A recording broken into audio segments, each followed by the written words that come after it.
All right, moving into the inside. So, right off the bat, everything wrong with it. Well, I mentioned the Gorilla Glue right here. And I remember talking about how the previous owner had some sort of a love affair with Gorilla Glue, because you can see they fixed this piece, which is nicely held in place, with Gorilla Glue here. All right, fine.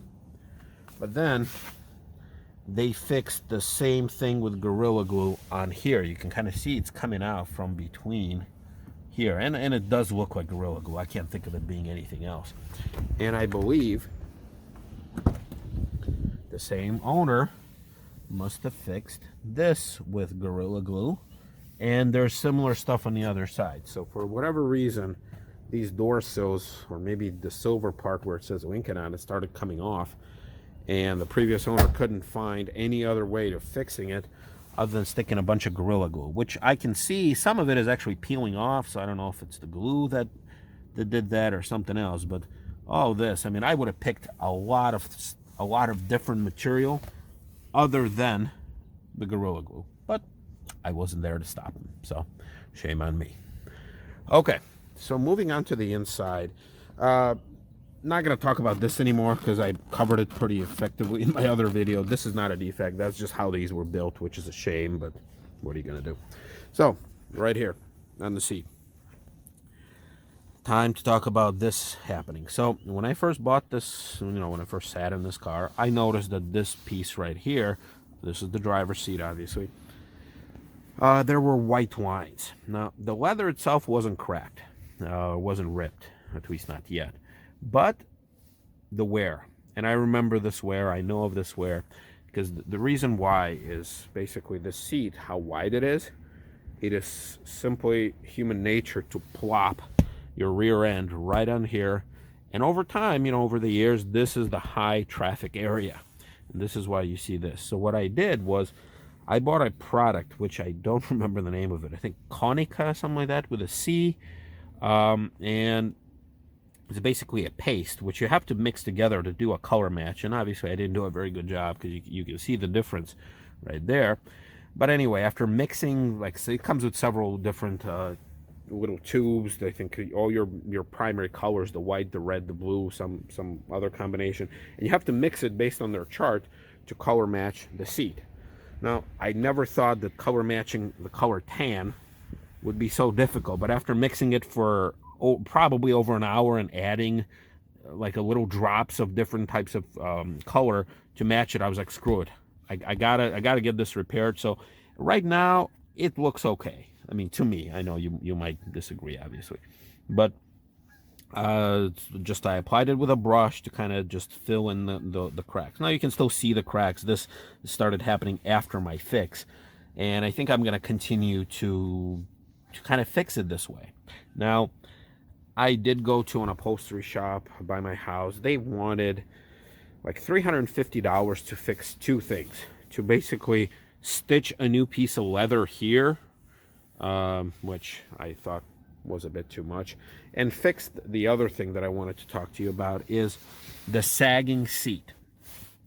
So you know how I fixed this, but over the years, maybe whoever owned it before was a bit more heavy than me. So as you plop down on the seat, day after day, week after week, turning it into years, the seat, becomes with a dent, with an indent, I should say. So how I fixed it, instead of paying the upholstery shop the $360 to fix that little leather piece, and they wanted, to like put new styrofoam or something, right underneath here, you see this right here, this is white foam that I purchased, and I folded it, and I just basically put it right underneath the seat. So I basically propping my own seat. So this foam, that's not factory, this is me trying to fix it on the cheap, and I basically carefully tucked it underneath it. I raised the seat as much as I could to basically stuff, or to put extra stuffing into the seat. And now when I sit on it, so I do two things. Number one, I try not to just kind of plop myself down into the seat. So what I do is I position myself where I try to put as much, or as at least amount of pressure as possible right here. So I try to kind of overshoot it, and I try to land a little bit further down. And also when I exit, I try not to stress this part to the extent possible. I know it's still getting you know, stretched, and I land on it every once in a while. And so when it does start ripping, which maybe in another year or two, then I will definitely fix it the right way. I know you can buy the whole replacement seat for these, and they're not too expensive. And that brings me to the next point of everything wrong with it, is right up here. So this is a combination of many different things. So we know the problem with the seat. I already covered it. And then there's the rust. So you can see on these rails right here, and I'm going to try to take this off to the extent possible. Wow, they're really in there. There we go. So this little protective thing comes off. You see this. So I don't know exactly why, but there's rust. There's rust. You can see it on the other side. It's got the protective little cap there, and there's rust on the inside. And I thought about it hard as far as how in the world do you get rust in here? I mean, it's inside. There doesn't seem to be any water damage like on the carpet or anywhere else. So how could it possibly be rust over there? And it's the same thing on the passenger side. These rails are rusted. And now the bolts are not. And there's a good reason why the bolts they look like new, is because I had to replace them. So as I was trying to figure out a creative way on how to fix the seat, oh, you can see the foam here a lot better. I tried to tuck it so in a way where it wouldn't tuck it in, so it wouldn't, like, you know, disturb the wires that are underneath it, because it's also heated seat, so there's a bunch of stuff. So I try to be very careful, and everything still works.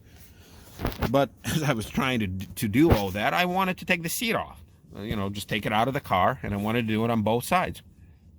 Well, lo and behold, I started taking these bolts. So there's 4 bolts that basically hold the seat, and it should come out very easily. But I took these protective things off, same thing on the back. And as soon as I put a wrench to it, I applied very little pressure, and crack, it snapped. Same thing went on this side, and I ended up breaking off one of them on the other side as well. Now, half of the bolt was there.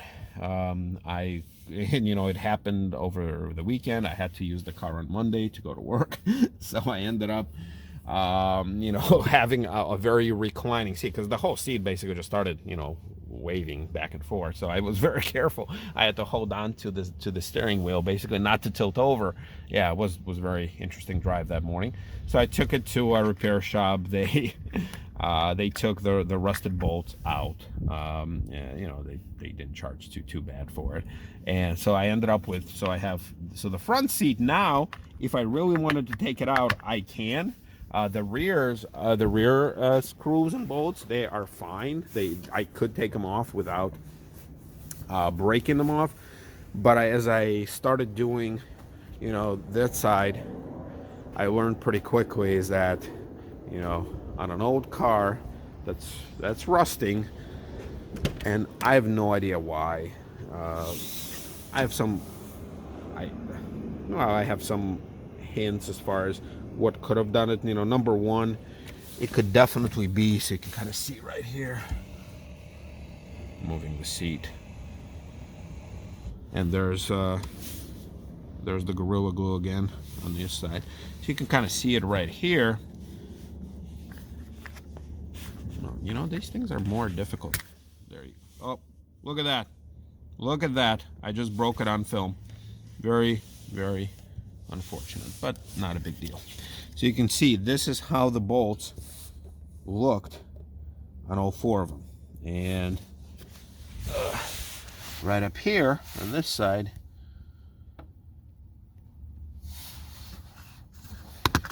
oh, there you go. Yeah.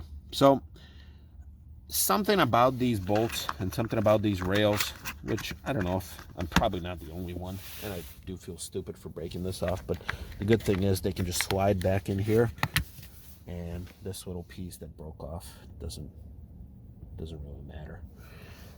So anyway, so somehow water can get in here through a couple different ways. Number one, if the manufacturer, so Ford or Lincoln, whatever, use crappy bolts, which they seems like they did. Basically, rust came from the other side because these bolts, they go straight through the floor and they tighten on the other side. So me trying to take this off, if I were to do it with any strength at all, they would just snap right off. So I don't know, the best way to take them off, maybe try it from the other end, but you know, keep in mind I don't have a lift, I don't have a garage, so I just did it the way I thought I could. There you go. So it sits there, and so that's one way rust can get in. The other way is there are channels right behind here, which if they're clogged, the water, instead of draining to the ground, they will start coming in from the footwells, which, you know, from where like the heat comes out, and that can lead to water damage here. I mean, but it's on the carpet, you know. I mean, it would be noticeable if the carpet was saggy or soggy, not saggy. But no, I mean, the carpet will look clean. So can't imagine that that's what happened. But at the same time, I mean, all the rails underneath, they are rusted. They're still holding just fine. But it's very unfortunate that it happened. And next thing you know, I'm not. That's why I'm pretty reluctant to fix the seat over there the proper way. So my suggestion is to just leave it alone if there's any sort of rust. And you can actually see how different the seat wore on the driver's side versus the passenger side. The passenger side is nice. Very little wear here, just a few creases, which I also touched up using that same product. And yeah, this one is fine. So obviously the driver's seat takes the most abuse. Alrighty, I'm gonna pause here for a sec. All right, so I'm back inside, and you know, I'm having a hard time finding things to talk about. What's wrong with it? But I did remember this piece right here on the steering wheel. So you see this wear. So this is where the leather and the wood kind of meets, and this is naturally where your hand would go if you are, sorry, it goes in and out of focus because I'm trying to film two things at once. So right here. So I don't know. Well, there you go. There's the focus. So it's not torn. But it does look like it's a little peeling. So this is a leather steering wheel. It's okay in most spots. It's definitely okay here. But why in the world would it start peeling or coming off of its, you know, leathery setup here? And the reason, I think, it's pretty simple. The culprit is this armrest. This armrest is so nice and comfortable and cushy that although I am myself a right-handed, I find myself very often holding on to this portion of the steering wheel because my right hand and arm are resting very comfortably on this armrest. Now, once again, I'm right-handed, so it would be natural for me to drive this way with my right. But at the same time, it sucks to having to put your elbow on here versus this nice one here. So I think I'm not the only one, but just over the years, people, like, this is a very high traffic area. And over time, maybe it's the oils in people's hands. Maybe it's the sun rays that hit it and make the leather more brittle. And that's what kind of made this leather piece, you know, wear more than anything else. In addition to that, there seems to be some sort of a little, you can see a little bit of damage here to the wood, but it's on the inside. Crap. Yeah, there you go. And also this little piece here, I'm trying to use manual zoom so I can show you. This piece here in the wood. Now the wood steering wheel by itself is pretty nice, and I love it. I mentioned it in my other video. But this right here, I don't know if somebody had, like, it's smooth. Like, I don't really feel anything. So it is somehow on the inside. This could be a manufacturer's defect. It could be, I don't know how you would ever fix this if a previous owner did. But anyway, so there's a little damage there in the wood. The other thing, like I said, I'm don't really have a lot to talk about on the inside here, you know, other than the seat, is these two holes with an X or something. This is the previous owners. Whoever installed the rear backup camera, they drilled these two holes because this is where the world's most ridiculous, very old, like 90s video monitor was. That was about this big, so that it was hardwired to the camera in the back. Very, very old, very stupid. I don't know why somebody damaged this, but again, it's not bothering me. I'm not doing anything about this. I'm not doing anything about the steering wheel either. As I'm cleaning it, I'm using leather cleaner to keep the leather kind of moist and pliable. But other than that, yeah, this is very strange. I guess I could probably just replace this whole thing, because there's tabs which you can pull on both sides, and this whole thing can come out. But once again, it's working and goes in and out. Why waste time and money here? You can kind of see the passenger seat when I touched up the few little marks. But besides that, nothing really major. The one thing also I noticed is right up here. This car does not smell like it was smoked in, but it was definitely, I mean, this has got to be a cigarette burn in the visor. So what I do, again, I'm not going to replace the visor over this, especially since the car does not smell. So I put a Bluetooth speaker over it. Can see it, can smell it. I'm happy. The car's happy. Sorry about the focus going in and out. Let's see. Yeah, let me get in the back, and I think I'm going to wrap this up. Okay, so coming into the back, one thing that I did notice when I was buying the car, this seems to be a crayon. I tried cleaning it, tried wiping it, nothing, no cleaners work. I know I could probably get it off with a steam cleaner, which I do not own. So it is there for now. Maybe I'll take it off someday. And the back seats themselves are really nice. They're definitely not as worn as the front one is, especially the driver's. But you see all these spots. This is once again my attempt to cover up a few blemishes that are in the rear seats. Some of it, like this one right here, this was just black. I think it's somebody's ink from a pen that leaked, so I kind of tried making it lighter because this was just solid black. That kind of annoyed me. So the few spots you can see, this is once again me using that, once again, I don't remember, Carnica, some sort of a paste that you have to mix. So I applied it. Yeah, nothing really back here. Yeah, this is nice and clean, surprisingly. Yeah, this car did not come with any floor mats. I know I mentioned this before, so I bought the cheap ones underneath and then the heavy-duty rubber ones. It's a must for me. Plus, you know, having a little one that goes all over the place. This is my only protection for the car. I know he's going to go all over the place anyway, but at least I'm trying to make sure he goes right in there in the middle on that floor mat to the extent possible. Yeah, I mean, that's really it. From back here, don't really know what else to talk about. So I think, yeah, all the lights work.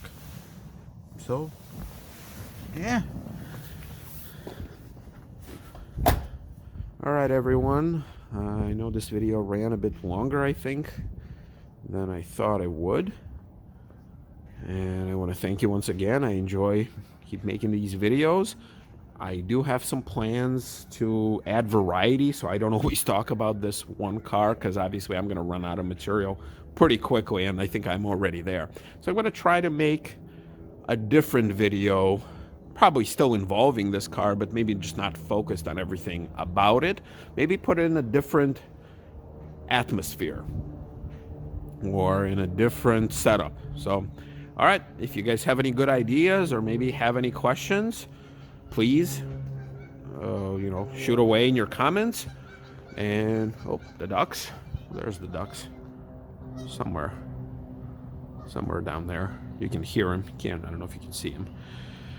All right, yeah, if there's anything else you're curious about or you think it's a good subject for a video, by all means, let me know. If not, I thank you all. If you are a subscriber, if not, please do like, add a comment. I enjoy it.